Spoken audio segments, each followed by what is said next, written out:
بسم الله الرحمن الرحيم بسم الله الرحمن الرحيم. السلام عليكم ورحمة الله وبركاته. الحمد لله الذي بنعمته تتم الصالحات وبرحمته تتنزل الخيرات والبركات وبتوفيقه تتحقق المقاصد والغايات. أشهد أن لا إله إلا الله وحده لا شريك له وأشهد أن محمدا عبده ورسوله الذي لا نبي ولا رسول بعده. اللهم صل وسلم وبارك على عبدك ورسولك محمد وعلى آله وأصحابه ومن تبعهم بإحسان إلى يوم الدين. أما بعد. Alhamdulillah, segala puji bagi Allah Subhanahu wa taala yang telah memperkenankan kita untuk mengawali malam ini dengan ketaatan kepada Allah Subhanahu wa taala. Mudah-mudahan ketaatan yang kita lakukan ini diterima oleh Allah Subhanahu wa taala, dan semoga Allah Subhanahu wa taala menggolongkan kita di antara orang-orang yang selalu menjalankan ketaatan kepada Allah Subhanahu wa taala dan menjauhi larangan-larangan Allah Subhanahu wa taala. Salawat dan salam semoga selalu tersampaikan kepada Nabi Muhammad sallallahu alaihi wasallam. Salawat dan salam semoga tersampaikan kepada keluarga beliau dan sahabat-sahabat beliau radhiyallahu anhum ajmain. Kaum muslimin, kaum muslimat rahimani wa rahimakumullah jami'an.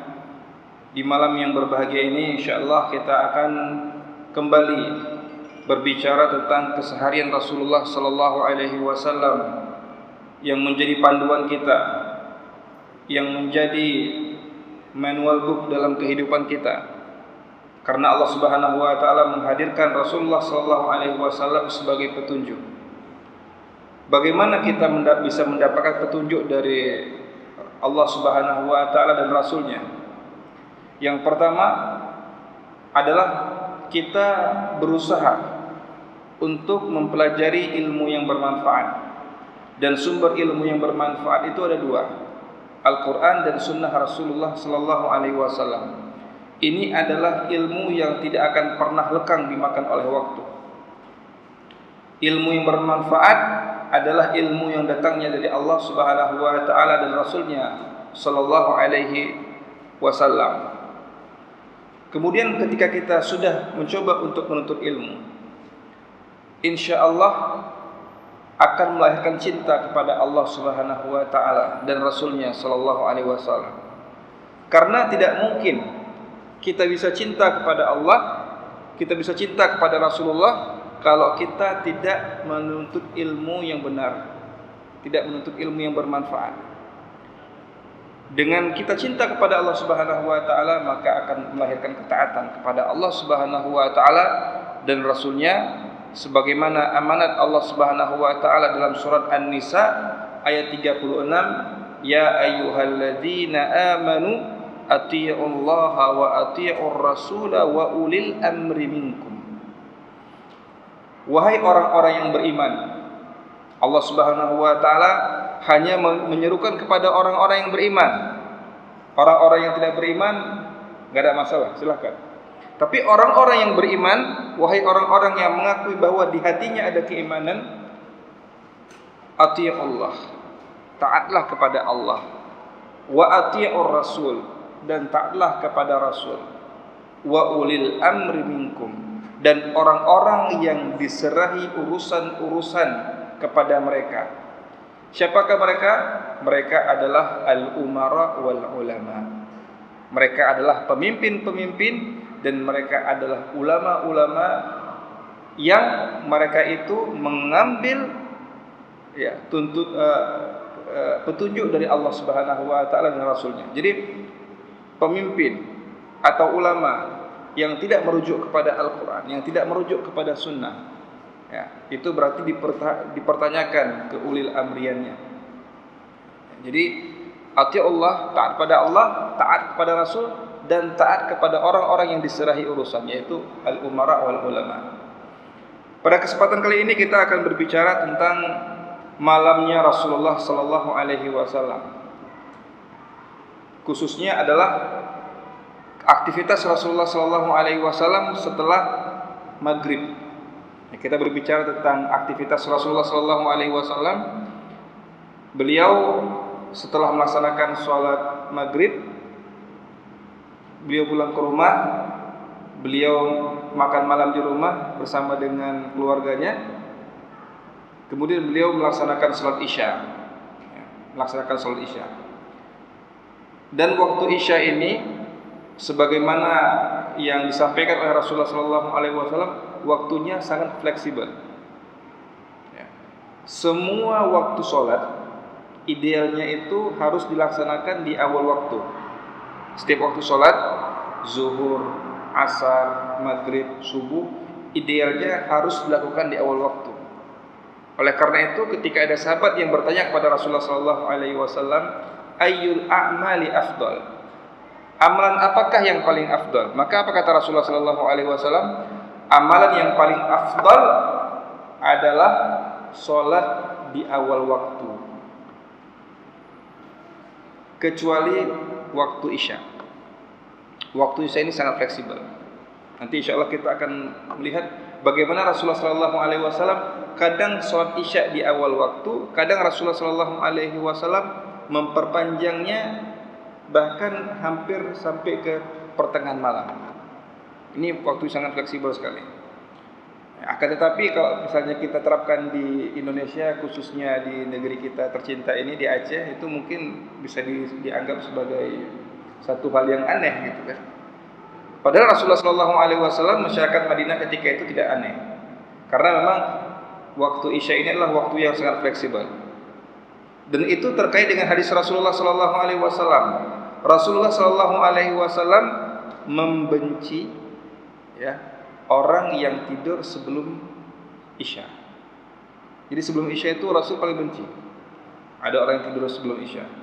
Karena apa? Karena orang yang tidur di waktu maghrib dan isya itu biasanya dia tidak akan mendapatkan berjamaah, salat berjamaah. Dan Rasulullah SAW paling membenci orang-orang yang berbicara setelah waktu isya. Kita jarak antara isya kita sekarang ini jam 8 lebih. Orang yang tidur langsung di waktu isya itu kan aneh. Waktunya masih panjang. Berarti kita nggak boleh lagi ngomong-ngomong setelah isya. Karena apa? Karena waktu isya ini waktu yang sangat fleksibel. Makanya Rasulullah SAW kadang nanti mengakhirkan waktu isya. Terkadang Rasulullah SAW melaksanakan sholat isya di awal waktu. Kita berbicara tentang sholat isya. Sholat isya Rasulullah SAW lakukan, dan beliau biasanya setelah melaksanakan sholat isya beliau pulang ke rumah, karena memang waktu malam itu adalah waktu beliau dengan keluarganya dan waktu beliau untuk Allah Subhanahu wa taala. Kalau di siang hari itu waktu beliau dengan masyarakatnya, dengan umatnya, dengan pekerjaannya. Tapi Rasulullah SAW di malam hari beliau itu menyediakan waktu, quality time beliau itu untuk beliau sendiri, untuk memperbaiki mentazkiyah diri beliau sendiri yang pertama, kemudian yang kedua untuk keluarganya, dan kemudian untuk memperkuat hubungan beliau dengan Allah Subhanahu wa taala. Jadi waktu yang paling tepat untuk kita memperkuat hubungan kita dengan Allah Subhanahu wa taala di malam hari. Karena di malam hari itu adalah waktu yang penuh dengan keberkahan, dan waktu malam hari itu adalah waktu di mana orang-orang itu beristirahat, sehingga di sini terjadilah satu filter. Orang-orang yang beriman pasti menyediakan waktunya di malam hari untuk beribadah kepada Allah Subhanahu wa taala walaupun sedikit. Sedangkan orang-orang yang sedikit keimanannya kepada Allah Subhanahu wa taala atau tidak ada keimanan di hatinya, dia itu memang tidak ada sedikit pun waktu dengan Allah Subhanahu wa taala.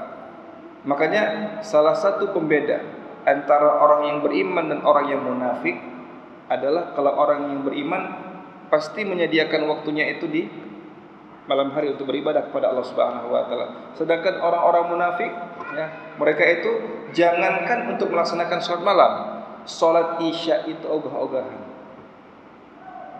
Jadi orang-orang munafik itu paling susah untuk melaksanakan salat di waktu Isya dan paling susah untuk melaksanakan salat di waktu subuh. Asqalu salatin 'alal munafiqin. Salat yang paling berat bagi orang-orang munafik itu dua, salat Isya dan salat subuh.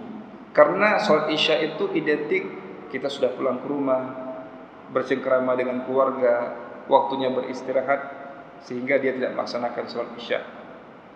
Salat subuh terlebih lagi karena waktu subuh itu adalah waktu di mana kita bisa beristirahat, bisa tidur dan sebagainya. Jadi Rasulullah sallallahu alaihi wasallam, ya, setelah beliau melaksanakan salat Isya, biasanya beliau langsung pulang ke rumah juga, ya, dan berbicara, berdialog dengan istri-istri beliau, dengan anak-anak beliau.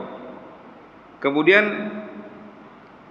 kalaupun Rasulullah sallallahu alaihi wasallam tidak pulang ke rumah, biasanya beliau di waktu malam itu sering keluar rumah. Untuk apa beliau keluar rumah? Ketika itu tentunya tidak ada lagi orang yang jualan. Karena di malam hari para sahabat itu sudah pulang ke rumahnya dan mereka itu dengan aktivitas masing-masing di rumah.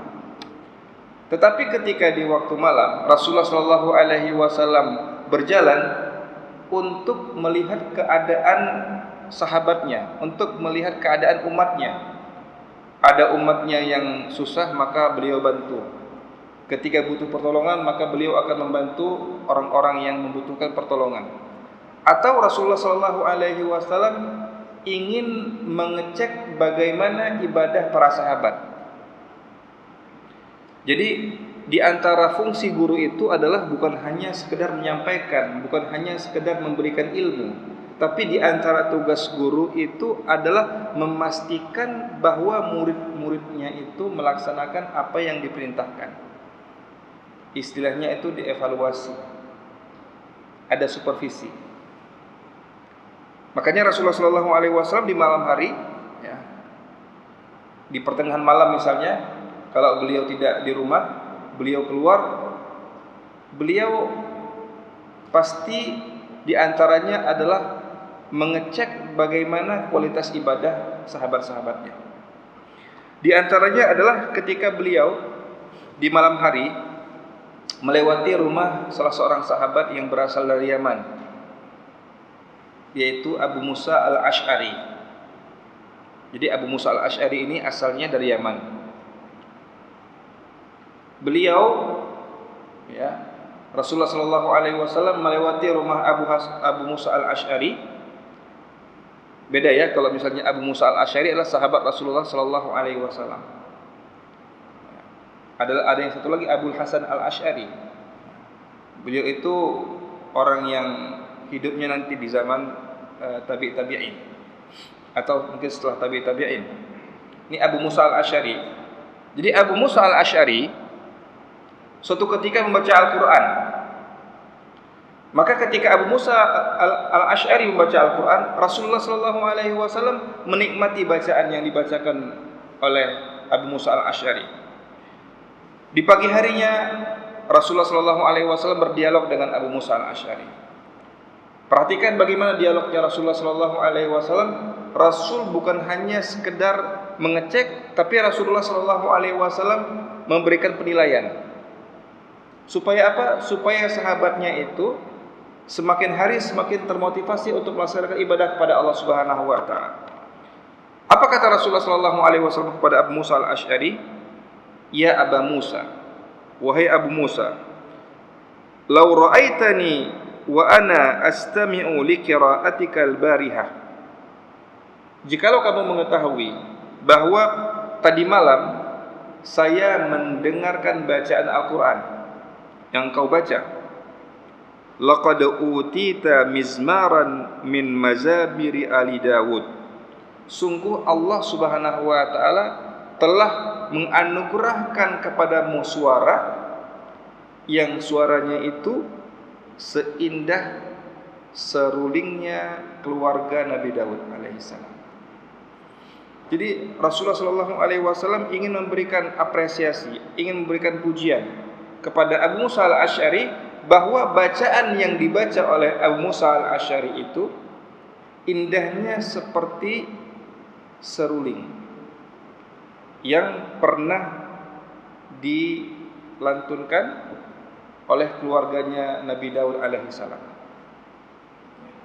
Mizmar min mazamiri ali Daud. Kita bayangkan bagaimana indahnya. Kita sekarang memiliki qari, bacaan-bacaan Al-Quran yang sangat luar biasa. Ratusan, ya, puluhan bahkan ratusan qari yang ada di seluruh dunia. Ada yang dari Timur Tengah, ada yang dari Sudan, ada yang dari Mesir, ada yang dari Inggris. Dari berbagai belahan dunia ada qari-qari yang Masya Allah mempunyai suara-suara yang bagus. Tapi Rasulullah SAW memuji bahwa suara yang dimiliki oleh Abu Musa al-Asy'ari ini suaranya seperti suara serulingnya keluarga Nabi Daud alaihissalam. Karena apa? Karena Rasulullah SAW ingin memberikan apresiasi pujian kepada sahabat-sahabat Rasulullah SAW. Supaya apa? Supaya Abu Musa al-Asy'ari semakin termotivasi untuk membaca Al-Quran. Ya, kadang-kadang kalau misalnya kita melihat ada orang yang, atau mendengar orang baca Al-Quran, tidak ada apresiasi, tidak ada komen dan sebagainya. Tapi Rasulullah SAW memberikan komen yang positif kepada Abu Musa al-Asy'ari radhiyallahu anhu.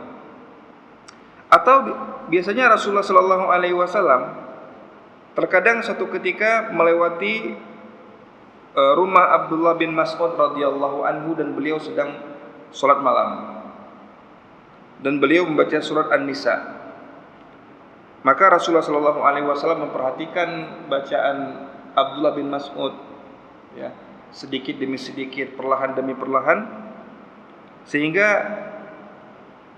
beliau mengatakan kepada Abdullah bin Mas'ud dan mengatakan kepada sahabatnya di pagi hari ketika berkumpul dengan para sahabatnya, Rasul mengatakan, man sarrahu an yaqra'al Qur'ana ratban kama unzil falyaqra'hu ala qira'ati ibni ummi abd. Jikalau kalian ingin membaca Al-Quran, yang bacaan Al-Quran itu adalah yang bacaan Al-Quran itu ratban, fresh. Ya. Fresh itu apa? Fresh itu artinya seperti yang Rasulullah SAW terima langsung dari malaikat Jibril alaihissalam. Jadi Rasulullah SAW ya, mendengarkan Al-Quran dari malaikat Jibril alaihissalam. Kata Rasulullah, kalau kamu ingin membaca Al-Quran yang masih fresh, sebagaimana saya mendengarkan dari malaikat Jibril alaihissalam, maka hendaklah kalian membaca Al-Quran seperti bacaan Al-Qurannya Ummu Abdi Abd, ya. Ibnu Ummi Abd. Ibnu Ummi Abd. Siapa Ibnu Ummi Abd? Beliau adalah sahabat yang mulia Abdullah bin Mas'ud radhiyallahu anhu. Jadi setiap sahabat itu mempunyai keistimewaan. Kalau misalnya Abu Musa al-Asy'ari, beliau itu mempunyai keistimewaan suaranya merdu. Kalau Abdullah bin Mas'ud, ya, beliau mempunyai keistimewaan bahwa bacaan Al-Quran beliau itu dekat dengan bacaan Al-Quran yang dibaca oleh Rasulullah sallallahu alaihi wasallam. Ini kan merupakan satu apresiasi, satu pujian kepada para sahabatnya. Begitulah seorang guru. Ya, guru itu seharusnya lebih banyak memuji murid-muridnya daripada mencela murid-muridnya. Ya. Terkadang ada guru yang melihat satu perbuatan yang terpuji jarang mengapresiasi murid. Tapi Rasulullah Shallallahu Alaihi Wasallam ya tidak pernah dalam kehidupan beliau itu beliau mencela sahabatnya. Tidak pernah beliau itu menghardik sahabatnya. Tetapi ketika ada satu hal yang positif dari para sahabatnya, maka yang dilakukan oleh Rasulullah Shallallahu Alaihi Wasallam adalah memuji Abu Musa al-Ash'ari dan memuji Abdullah bin Mas'ud.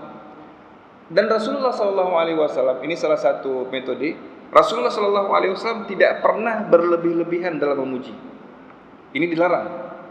Karena kata Rasulullah, kalau ada orang yang berlebih-lebihan dalam memuji, ambillah pasir kemudian lemparlah ke atas wajahnya. Seperti itu. Nah, jadi kalau misalnya nanti ada yang mencoba untuk memuji kita di atas, misalnya seharusnya kita dipuji cuma 2 cm tapi dipuji 5 cm, nah, itu kata Rasulullah, ambil pasir buang. Ya. Tapi itu jangan dilakukan juga, karena gini, itu maksudnya para Rasulullah mencela hal tersebut.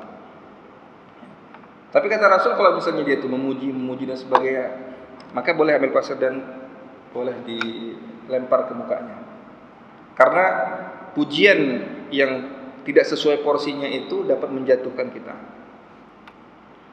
Nah, jadi memang betul Abu Musa al-Ash'ari itu suaranya bagus sekali, luar biasa. Dan Abdullah bin Mas'ud, bacaan beliau itu memang betul-betul fresh. Makanya kata Abdullah bin Mas'ud, demi Allah, saya mengetahui kapan setiap surat, kapan setiap ayat diturunkan. Itu kata Abu Musa al-Ash'ari.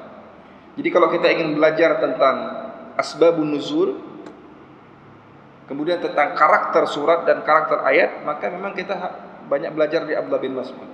Kata Abdullah bin Mas'ud, demi Allah saya mengetahui kapan surat atau ayat itu diturunkan. Apakah di waktu malam, apakah di waktu siang. Contoh misalnya surat Al-Alaq dari ayat 1 sampai ayat yang kelima. Iqra bismi rabbikal ladzi khalaq, khalaqal insana min 'alaq, iqra wa rabbukal akram, alladzi 'allama bil qalam, 'allamal insana ma lam ya'lam.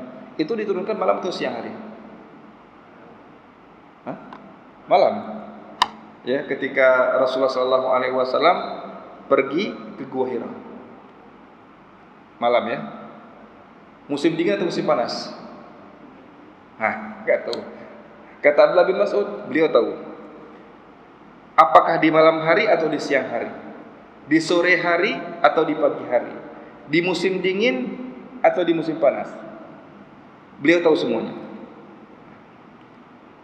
Bayangkan itu, jadi sampai ke situnya. Diturunkan di mana saya tahu. Apakah diturunkan di Mekah, diturunkan di Madinah, diturunkan di Mina, diturunkan di Arafah, diturunkan di Tabuk, diturunkan di, beliau tahu. Jadi di mana turunnya, kapan turunnya, di musim apa turunnya, beliau mengetahui semuanya. Artinya memang bacaan beliau itu benar-benar fresh. Nah, jadi kita sekarang ini baca Al-Quran, alhamdulillah kita baca Al-Quran, dan itu memang kita tidak dituntut semuanya untuk mengetahui kapan. Itu memang perlu ilmu, dan itu perlu keahlian. Tapi Rasulullah SAW nggak pernah berlebih-lebihan dalam memuji Abdullah bin Mas'ud, karena memang Abdullah bin Mas'ud pantas untuk mendapatkan gelar sebagai orang yang bacaan Al-Qur'annya itu fresh. Dari mana Abdullah bin Mas'ud belajar? Dari Rasulullah SAW. Langsung dari Rasulullah SAW.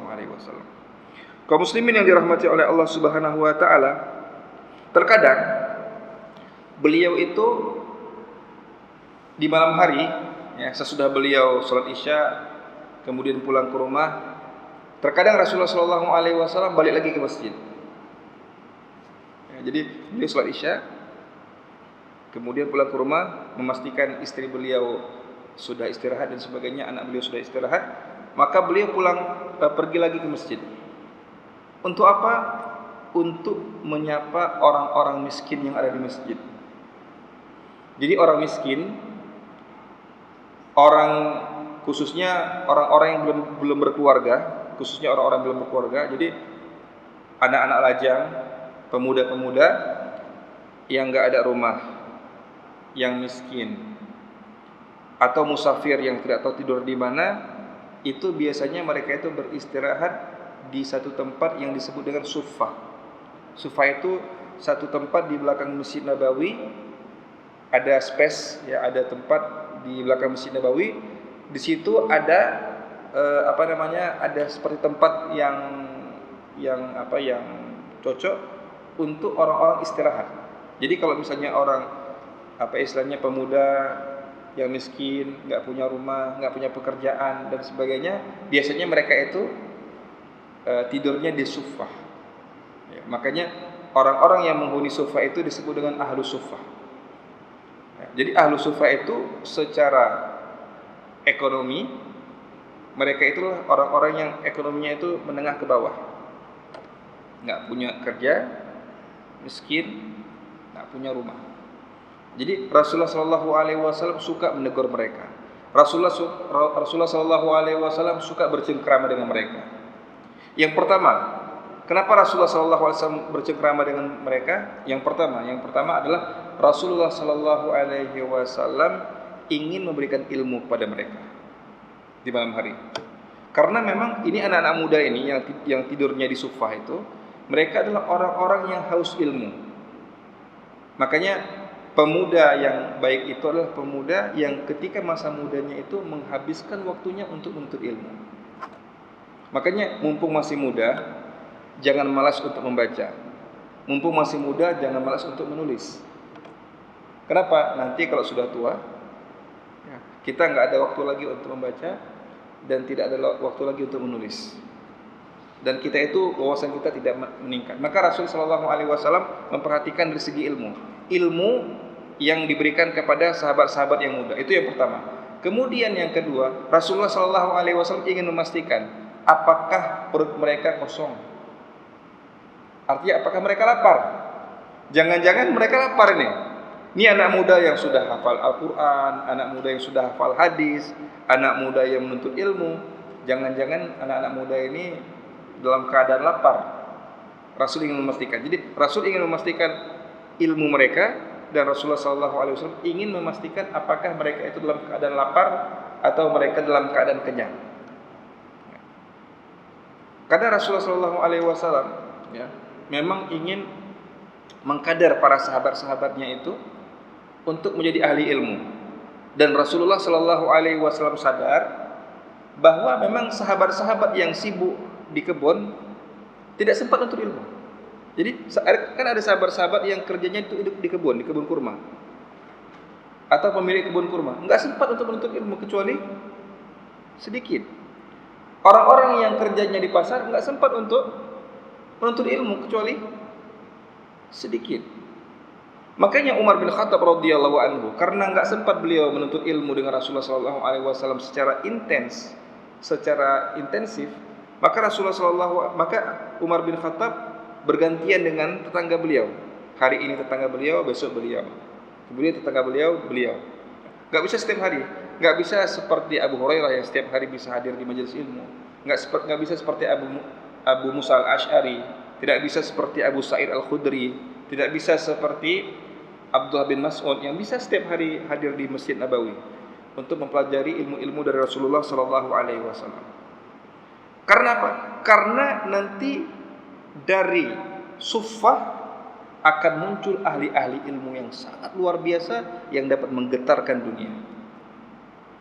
Nah, jadi yang pertama kita jangan remehkan. Kalau misalnya dia orang miskin, dia nggak punya kerja, itu jangan kita remehkan. Apalagi dia masih muda. Marilah kita jadikan mereka itu sebagaimana Rasulullah Sallallahu Alaihi Wasallam memberikan arahan. Rasul tidak mencela mereka, Rasul Sallallahu Alaihi Wasallam tidak membenci mereka, tetapi Rasulullah Sallallahu Alaihi Wasallam mengarahkan potensi anak-anak muda ini untuk menuntut ilmu dan untuk fokus belajar ilmu, menghafal Al-Quran, menghafal hadis-hadis Rasulullah Sallallahu Alaihi Wasallam. Makanya tercatat dari tujuh perawi hadis dari sahabat, 6-nya itu adalah orang-orang yang memang tinggal di suffah. Dari tujuh sahabat yang mereka itu adalah orang-orang yang banyak merawikan hadis. Istilahnya dalam mustalah hadis itu, dalam ilmu mustalah hadis disebutkan al-mukthiruna fil hadis. Al-mukthiruna fil hadis artinya orang-orang yang banyak menghafal hadis. Dari 7, 6 orang adalah alumni suffah. Alumni tadi bisa dikatakan rumah miskin, rumah derita, rumah jomblo. Nah, ini kan rumah jomblo nih, karena mereka belum menikah. Nih rumah jomblo, rumah derita, sedih sekali. Tapi jangan kita hina para jomblo, jangan kita hina orang-orang miskin, jangan kita hina orang-orang yang enggak punya kerja. Orang-orang seperti ini mari kita arahkan. Karena apa? Karena yang ketujuh itu adalah istri Rasulullah SAW, itu Aisyah. Aisyah tinggal bersama dengan Rasulullah SAW. Tapi yang 7 tadi, yang 6 tadi, mohon maaf, itu mereka adalah alumni suffah, yang nama mereka itu tercatat dengan harum di buku-buku hadis. Siapa mereka? Mereka adalah Abu Hurairah, itu di tingkatan yang pertama. Jadi Abu Hurairah itu adalah orang yang tinggal di Suffah. Kemudian siapa? Anas bin Malik. Anas bin Malik itu beliau aslinya adalah pelayannya Rasulullah SAW. Tapi kan walaupun beliau seorang pelayan atau seorang khadim, beliau tidak tinggal di rumah Rasulullah SAW. Tinggal di mana? Tinggal di Suffah. Karena Rasul tinggalnya kan di sebelah timur Masjid Nabawi. Rasul itu tinggalnya di sebelah timur Masjid Nabawi. Kan nggak mungkin Aisyah, nggak mungkin Anas tinggal di rumah Rasul. Tapi Anas itu ketika di umur 10 tahun diantar oleh ibunya, ya beliau itu tidurnya di Suffah juga. Jadi Abu Hurairah, Anas, Abu Sa'id Al-Khudri, Abdullah bin Umar. Abdullah bin Umar itu anaknya Umar bin Khattab. Ya. Tapi beliau itu suka juga bergabung dengan orang-orang yang berada di Suffah. Beliau bukan orang miskin, tapi beliau Umar itu tinggalnya jauh. Ya, di antara sahabat-sahabat itu ada Abu Bakar. Abu Bakar dekat dengan Masjid Nabawi, sedangkan Umar ketika itu tinggalnya di daerah Awali namanya. Awali itu daerah dataran tinggi yang ada di Madinah, jauh sekali. Kalau kita sekarang aja kalau misalnya naik mobil itu mungkin ada sekitar 30 menit. Bayangkan kalau dulu bagaimana kalau naik unta, ya, atau naik kuda cepat. Ya. Tapi naik mobil itu sekarang itu kalau dalam kecepatan yang biasa itu yang standar kira-kira sekitar 30 menit sampai ke daerah Awali kira-kira. Nah, jadi daripada tinggal di sana di Awali yang jauh sana, maka Abdullah bin Umar juga tinggalnya di Suffah. Tinggal di Suffah. Bukan anak orang miskin, anak orang kaya, tapi beliau lebih suka tinggal di Suffah. Kaum muslimin yang dirahmati oleh Allah Subhanahu wa taala. Jadi Rasulullah SAW di malam hari itu memastikan bahwa keluarga beliau dalam keadaan baik-baik saja, dan beliau juga memastikan para sahabatnya itu dalam keadaan baik-baik saja. Ya. Makanya suatu ketika, ini pernah saya sampaikan juga kalau tidak salah, ketika Rasulullah SAW dan penduduk Madinah mendengar ada suara yang besar, ya, ada seperti sesuatu yang jatuh besar, kemudian membuat kaget penduduk Madinah, ya. Maka para sahabat ketakutan, apa yang terjadi? Apakah ini hukuman dari Allah atau apa? Tapi Rasulullah SAW sebelum orang-orang Madinah itu mencari sumber suara, Rasulullah SAW sudah mengambil untanya dan mencari sumber suara. Mohon maaf, Rasulullah mengambil kuda. Nama kudanya itu Bahrun. Nama kuda itu Bahrun. Bahrun itu artinya laut. Jadi Bahrun. Nah, ini unik juga. Karena Bahrun ini adalah kuda milik Abu Talhah. Abu Talhah salah seorang sahabat Rasulullah SAW, ayah tirinya Anas. Abu Talhah suatu kali mengatakan pada Rasul, "Wahai Rasul, ini kuda ini larinya udah enggak kencang lagi, udah tua." Kata Rasulullah, "Bolehkah kuda ini, kamu masih suka enggak dengan kuda ini?" Kata Abu Talhah, "Enggak, saya biasa saja kuda ini." Kata Rasulullah, "Kalau misalnya engkau boleh hadiahkan kepadaku, berikan padaku ya." Maka kuda tadi diberikan oleh Abu Talhah kepada Rasulullah SAW, dan kuda itu dikasih nama Bahr, laut. Ya, laut. Abu Talhah kaget. Karena apa? Karena Bahrun tadi, kuda ini yang kata Abu Talha itu sangat lambat dan tidak kencang, ternyata ketika diberikan oleh pada Rasulullah sallallahu alaihi wasallam, kuda tadi berubah menjadi kuda yang sangat kencang. Jadi Rasulullah sallallahu alaihi wasallam mencari sumber suara tadi dengan kuda tadi. Ya, kemudian sampai ke sana ternyata Rasulullah sallallahu alaihi wasallam tidak menemukan apa-apa. Artinya apa? Rasulullah sallallahu alaihi wasallam sebagai pemimpin, beliau adalah orang yang memastikan bahwa rakyatnya dalam keadaan baik-baik saja. Pemimpin itu jangan seperti di medan perang. Ya, di medan perang itu pemimpin itu bukan kalau misalnya ketika perang itu pemimpin itu lari ketakutan. Ya, ketika pasukan kalah dia orang yang pertama lari. Enggak seperti itu. Rasulullah Shallallahu Alaihi Wasallam ketika kaum muslimin hampir kalah di perang Hunain, Rasulullah Shallallahu Alaihi Wasallam tidak lari. Ketika pasukan kaum muslimin kalah di perang Uhud, Rasulullah Shallallahu Alaihi Wasallam tidak lari. Rasulullah Shallallahu Alaihi Wasallam masih berada di sekitar Uhud. Ya. Maka Rasulullah Shallallahu Alaihi Wasallam adalah tipe pemimpin yang ketika ada masalah, ketika ada satu problem, Rasulullah Shallallahu Alaihi Wasallam adalah orang yang pertama kali menghadapi problem. Kata Rasulullah Shallallahu Alaihi Wasallam, kalau musuh itu jangan dicari. Ya, jadi dalam hidup kita itu kita nggak boleh cari musuh. Nggak boleh cari musuh. Tapi kalau datang musuh, dihadapin. Itu kata Rasulullah. Artinya apa? Kita dalam hidup ini nggak boleh kita cari problem, nggak boleh kita sengaja cari problem, ya cari apa istilahnya, cari masalah, nggak boleh. Tapi kalau ada masalah, harus kita hadapi. Karena masalah itu bukan untuk kita hindari. Masalah itu Allah hadirkan supaya kita bisa melewatinya, supaya kita bisa menghadapinya, ya, bukan untuk kita hindari. Jadi masalah itu bukan untuk kita hindari. Jadi masalah itu adalah harus kita hadapi. Sebagaimana Rasulullah SAW menghadapi setiap masalah dengan langkah-langkah yang sangat jernih. Kaum muslimin yang dirahmati oleh Allah Subhanahu wa taala, ketika Rasulullah SAW sudah menyelesaikan tugas beliau di rumah, menyelesaikan tugas beliau bersama dengan para sahabatnya, maka Rasulullah SAW balik lagi ke rumah. Jadi beliau itu kehidupannya seperti itu, ya, untuk diri beliau, untuk umat beliau, untuk Allah Subhanahu wa taala, untuk keluarga beliau, ya. Jadi beliau ketika sudah selesai hubungan atau masalah beliau di luar rumah, beliau pulang ke rumah lagi. Dan yang pertama kali beliau lakukan adalah beliau meletakkan siwak di atas kepala beliau. Ya, beliau meletakkan siwak di atas kepala beliau.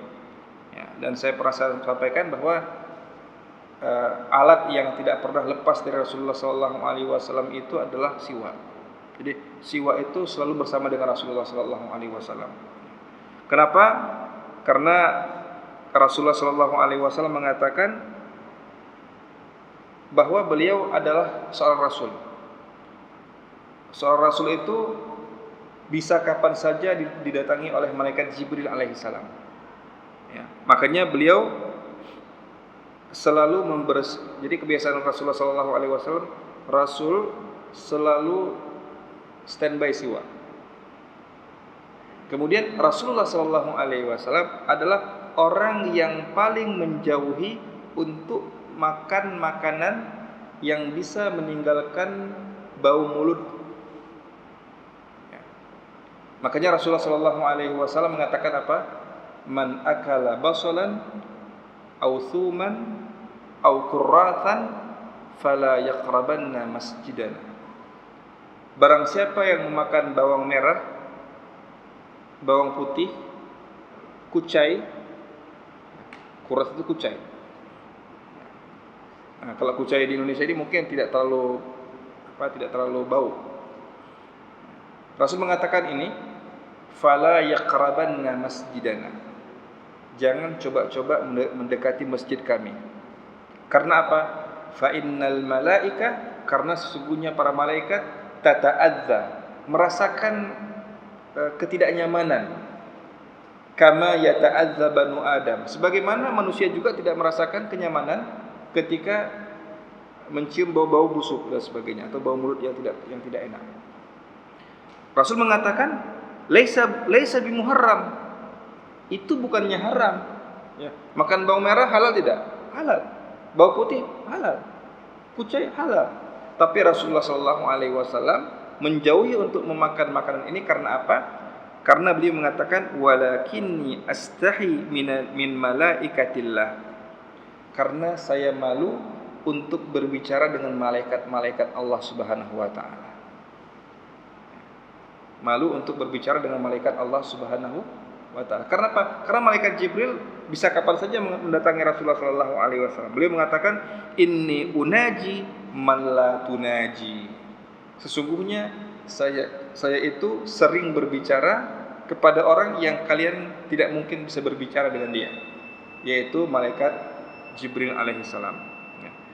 Jadi ini yang dilakukan oleh Rasulullah sallallahu alaihi wasallam, dan insyaallah kita akan berbicara nantinya dengan izin Allah Subhanahu wa taala tentang adab-adab tidur. Adab-adab tidur, apa saja adab tidur yang diajarkan oleh Rasulullah sallallahu alaihi wasallam. Mudah-mudahan kita bisa mengambil pelajaran-pelajaran dari kehidupan Rasulullah sallallahu alaihi wasallam, dan kita tutup dengan doa kafaratul majlis. Subhanakallahumma wa bihamdika asyhadu an la ilaha illa anta astaghfiruka wa atubu ilaik. Assalamualaikum warahmatullahi wabarakatuh.